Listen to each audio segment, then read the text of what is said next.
حضرت موسیٰ علیہ السلام کا زمانہ مبارکہ ہے۔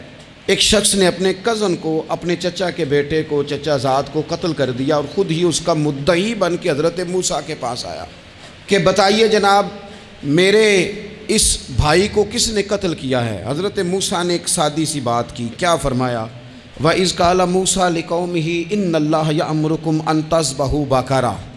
حضرت موسیٰ علیہ السلام نے اپنی قوم سے کہا کہ اللہ تمہیں حکم دیتا ہے کہ ایک گائے ذبح کرو، گائے کا کچھ حصہ مقتول کو مارو، وہ خود اٹھ کے بتا دے گا مجھے کس نے قتل کیا ہے۔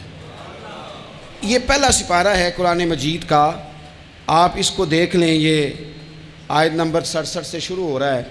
تو اب وہ چونکہ ذبح کرنا نہیں چاہ رہا تھا، اس کو پتا تھا کہ مجرم تو میں خود ہوں، وہ ذبح چونکہ کرنا نہیں چاہ رہا تھا تو اس سے کہا کہ مارو ایک حصہ گائے کا، اس کو تو یہ اٹھ کے بتا دے گا۔ تو اس نے جواب کیا دیا؟ قالوا اتتخذون ہزوا، کہنے لگا آپ میرے ساتھ مذاق کرتے ہیں، کبھی ایسا بھی ہوا ہے؟ قال اعوذ باللہ ان اکون من الجاہلین۔ حضرت موسیٰ علیہ السلام فرمانے لگے میں اللہ کی پناہ مانگتا ہوں میں جاہلوں میں سے ہو جاؤں۔ ہر وقت مذاق کرتے رہنا یہ تو جاہلوں کا طریقہ ہے۔ کن کا ہے؟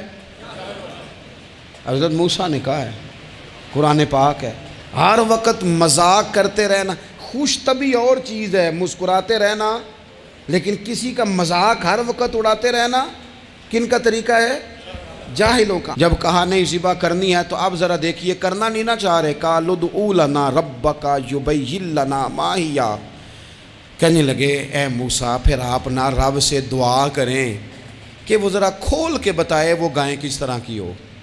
ارادہ نہیں نا ذبح کرنے کا، آپ دعا کریں۔ قال انہ یقول انہا بقرۃ لا فارض ولا بکر، فرمایا کہ رب کہتا ہے وہ گائے نہ بوڑھی ہو نہ زیادہ بچیا ہو، عوان بین ذالک، ان کے درمیان ہو، یعنی جوان گائے ہو۔ فافعلوا ما تؤمرون، کرو جس کا تمہیں حکم دیا جا رہا ہے۔ قالوا ادع لنا ربک یبین لنا ما لونھا، لو اگلی بات سن لو، کہنے لگے آپ دعا کریں رب سے کہ وہ کھول کے بتائے اس کا رنگ کس طرح کا ہو، رنگ بتائیں کس طرح کا ہو۔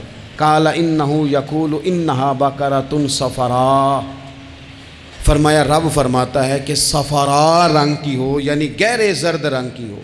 یہ رب فرماتا ہے اس طرح کی گائے ذبح کرو۔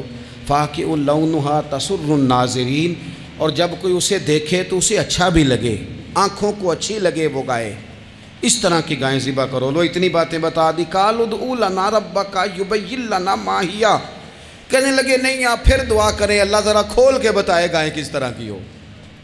ان البقرہ تشابہ علینا، ہمیں ذرا گائیں پر شبہ پڑ گیا ہے کس طرح کی ذبح کرنی چاہیے۔ وَإِنَّا انشاءاللہ لمہتدون، اگر اللہ نے چاہا تو ضرور ہم ہدایت پا جائیں گے۔ پھر اللہ تعالیٰ نے فرمایا کہ قال انہ یقول انہا بقرۃ لا ذلول تثیر الارض، گائیں اس طرح کی ہو کہ وہ کبھی کھیتی میں نہ چلائی گئی ہو، یعنی اس کو کبھی کام نہ اس سے لیا گیا ہو۔ بیل کو لوگ لگاتے تھے نا، جو کام آج ٹریکٹر سے لیا جاتا ہے وہ گائے بیل سے لیا جاتا تھا، تو وہ کھیتی باڑی کے کام نہ اس کو لگایا گیا ہو۔ ولا تسقی الحرث، اور نہ اس سے پانی نکالا گیا ہو، نہ کھیت چلانے ہل چلانے میں لگائی گئی ہو، اور وہ جو کنواں ہوتا تھا جس کے گرد گائیں گھومتی تھی، تو کہا وہ بھی کام اس نے نہ کیا ہو گائے نے۔ مسلمۃ لا شیۃ فیہا، وہ ہر عیب سے پاک ہونی چاہیے۔ قالوا الآن جئت بالحق،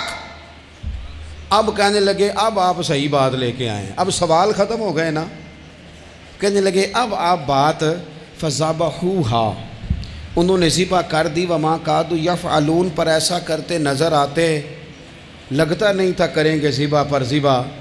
اچھا یہ گائیں پھر ملی کیسے؟ امام خازن کہتے ہیں کہ ایک نیک آدمی تھا، تو اس کا آخری وقت آ گیا تو اس کے پاس جو کل جمع پونجی تھی وہ ایک بچیا تھی، گائیں کی بچی، بچیا ویڑی، اس کے پاس وہ ایک بچیا تھی صرف۔ تو اس نے اس طرح کیا کہ اس کی گردن پر ایک مہر لگائی، اللہ کے نام پر بطور امانت اس نے اس کو جنگل میں چھوڑا، کہا یا اللہ میرا بیٹا ایک ہی ہے وہ بھی چھوٹا ہے، اس کی حفاظت کرنا اور میرے بیٹے کو پہنچا دینا۔ بچہ بالغ ہو گیا، اس کی ماں نے کہا بیٹا جو امانتیں رب کے پاس رکھوائی جائیں نا ان میں خیانتیں نہیں ہوا کرتی، جا کے جنگل میں آواز دے تیری گائے واپس آ جائے گی۔ اس نے جا کے جنگل میں آواز دی کہ وہ جو میرے باپ نے امانت رکھوائی تھی وہ کدھر ہے؟ وہ نشان لگی ہوئی گائیں دوڑتی ہوئی اس کے پاس آئی۔ واللہ خیر الرازقین، جب رب بندوبست کرے، جب اللہ بندوبست کرے تو پھر معاملہ اور ہوتا ہے۔ وہ گائے آ گئی۔ اب اس نے کیا کیا اس نوجوان نے کہ وہ گائے گھر لایا، ماں سے آ کے کہا کہ اماں یہ تو اللہ نے فضل کر دیا۔ ماں کہنے لگی پتر حالات ہمارے خراب ہیں، منڈی میں لے جا اسے بیچ دے، لیکن سودا میری مرضی کے بغیر طے نہ کرنا۔ کس کی مرضی کے بغیر؟ کس کی؟ اماں کی مرضی۔ اور سنو یار، تھے کچھ لوگ جن کو لوگوں نے تانے بھی دیے کہ تم ماں کے پیچھے لگ گیا ہے، لوگوں نے بڑا کچھ کہا، پر جو ماں کی مرضی پہ لگیں ناکام نہیں ہوتے زندگی میں۔ یہ دیکھو ماں کی مرضی پہ لگا۔ اس کی قیمت کتنی تھی گائے کی؟ بڑی مہنگی تھی، پر 3 دینار کی تھی۔ منڈی میں لے گیا، 3 دینار اس کی قیمت لگ گئی۔ تو ماں نے کہا تھا میری مرضی کے بغیر سودا نہ کرنا۔ اب بچے تو نہیں نا مانتے، اماں کو کیا پتا باہر بزنس کیا ہے، لین دین کیا ہے، پر ماں نے کہا تھا میری مرضی۔ بندہ دے رہا ہے اسے 3 دینار، اس نے کہا جی میں نے طے تب کرنا ہے، ڈن تب کرنا ہے، پہلے اماں سے پوچھنا ہے۔ گھر جا کے اماں سے پوچھا، اماں کہنے لگی دے دے۔ واپس آیا تو اس نے کہا کہ میں 6 دینار دیتا ہوں پر میری شرط ہے، ماں سے نہیں پوچھنا۔ اس نے کہا تو 12 بھی دے، ڈن تب بھی ہونا ہے جب اماں نے کہنا ہے۔ وہ جب اس طرح کی اس نے گفتگو کی، واپس اپنی والدہ کے پاس گئے، کہنے لگے اماں سمجھ نہیں آتی، 3 دینار کی گائیں بندہ 12 میں خریدنے کو تیار ہے، شرط لگاتا ہے کہ اماں سے نہیں پوچھنا۔ تو والدہ کہنے لگی پتر پہلے اس سے جا کے پوچھ کیا وہ ہے کون؟ یہ کوئی روحانی معاملہ ہے، کوئی غیبی مدد ہے، پوچھ۔ اس سے جا کے پوچھا تو وہ کہنے لگا میں تو فرشتہ ہوں اللہ کا، تو نے گائیں بیچنی نہیں، اس لیے کہ تیرا باپ بھی نیک ہے، تیری ماں بھی نیک ہے، رب تیرے رزق میں برکت پیدا فرمانا چاہتا ہے۔ ماں باپ نیک ہونا، رزق میں برکت ہو جاتی ہے۔ ماں باپ نیک ہوں، ان کی صالحیت کا اثر پہنچتا ہے بچوں تک۔ رزق حلال کما کے لانے والے ہوں تو گھر میں برکت ہوتی ہے۔ جا کے کہا کہ تیرے ماں باپ نیک تھے، اسے نہ بیچنا گائے کو، تو کیا کریں؟ کہنے لگے بنی اسرائیل والے سوال کر کر کے خود مشکل میں آ گئے۔ اب وہ ایسی گائے جو جوان بھی ہو، یہاں تو ہر غریب آدمی اپنی گائیں یہاں لگا دیتا ہے، کھیتی باڑی میں یہاں لگا دیتا ہے، کنویں میں پانی نکالنے میں تو یہاں تو ہر ایک کی گائیں، تو ایسی گائیں جس کا رنگ بھی اتنا پیارا ہو، زیادہ بوڑھی زیادہ بچی بھی نہ ہو، اور ابھی تک کھیت میں بھی نہ لگی ہو، وہ سوائے تیرے کہیں نہیں ہے۔ اس نے کہا چل پھر مہربانی کر بتا میں کتنے کو دوں گائیں، اگر وہ آ جائیں تو کتنے کو بیچنی ہے؟ اسے کہنا کوئی نہیں، ریٹ تو زیادہ کرنا ہی نہیں۔ ان سے کہنا گائے کے اندر سے گوشت نکال دیں اور جتنا گوشت ہے اتنے پیسے بھر دیں، اس کی کھلڑی بھر دیں۔ اب وہ بنی اسرائیل والے ڈھونڈتے پہنچ گئے، کہا جناب گائیں 3 دینار کی 6 لے لو۔ اس نے کہا نہ بھائی، ذبح کروں گا، گوشت نکالوں گا، جتنا وزن گوشت کا اتنے پیسے بھرو گے کھال میں تو پھر گائے تمہیں ملے گی۔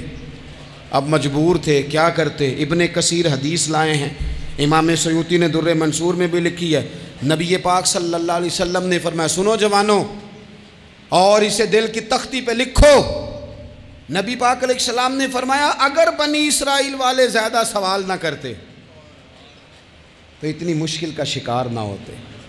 انہوں نے سوال اتنے کیے کہ چارہ نہیں ہے اب ان کے لیے، چارہ نہیں ہے اب ان کے لیے کہ یہ ادھر ادھر جا سکے، مجبوری بن گئی، یہی گائے خریدنی ہے، یہی لے جانی ہے۔ اب اتنا سارا مال جمع کر کے وہ گائے خریدی، ذبح کی، تو مقتول کو جب اس کا ایک حصہ مارا تو اس نے اٹھ کے کہہ دیا یہ جو مدعی بنا ہوا ہے نا، یہی تو میرا قاتل ہے، یہی تو میرا قاتل ہے، یہی تو ہے جس نے یہ سارا کام کیا۔